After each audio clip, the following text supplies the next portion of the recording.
I introduced SEO in the Philippines e-commerce community. What I mean by that is, dati kasi, yung e-commerce community dito sa Pilipinas, they only do Facebook ads. So, in-introduce ko si SEO para naman meron silang another or alternative na source of traffic. Hindi lang talaga Facebook ads, telemarketing, Google ads, and so on.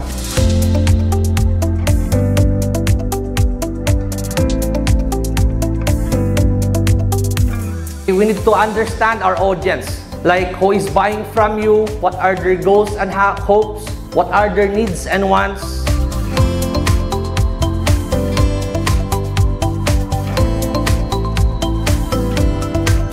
Research and analyze your competitor. We need to check everything para meron makakuha tayo ng data para gamitin natin sa strategy natin.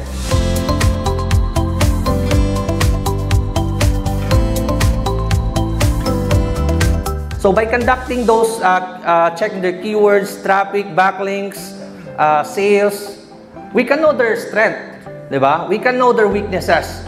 So those data is very important para makagawa tayo ng working one. There are a lot of strategies sa e-commerce SEO. Okay? But we need to make sure, we need to prioritize kung ano lang yung nag-work. Kaya tayo nagkakandak ng competitor research and analysis.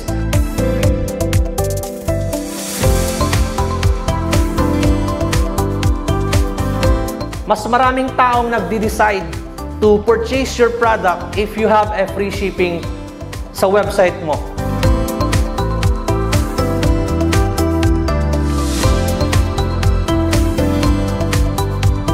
Kung yung taong pumupunta sa store mo, instead na bibili siya, nakita lang niya is summary ng product, hindi siya magko-convert. Why? Kasi instead na bibili siya, hindi niya nakita yung reason bakit siya bibili kasi kulang-kulang yung description mo eh.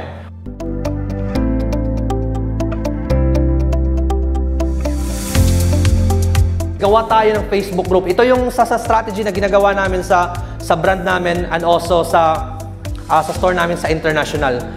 Gumawa kami ng group, ngayon meron na siyang 100,000 of members. So we created a group kasi kung tayo yung admin, we can promote anything we like.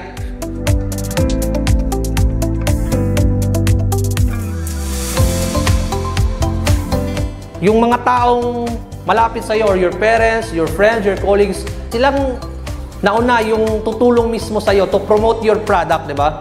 So wag tayong mahiya mag-post sa Facebook page natin or sa wall natin. Kahit ngayon, napopromote pa rin ako sa Facebook profile ko and nakakuha ko ng sale by doing that.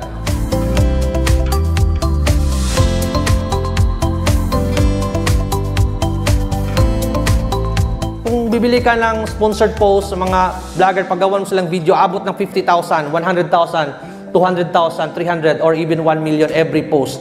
So, X-deal na lang kayo guys. Kung meron kayong, hindi lang naman sa product ha, but if you have a service,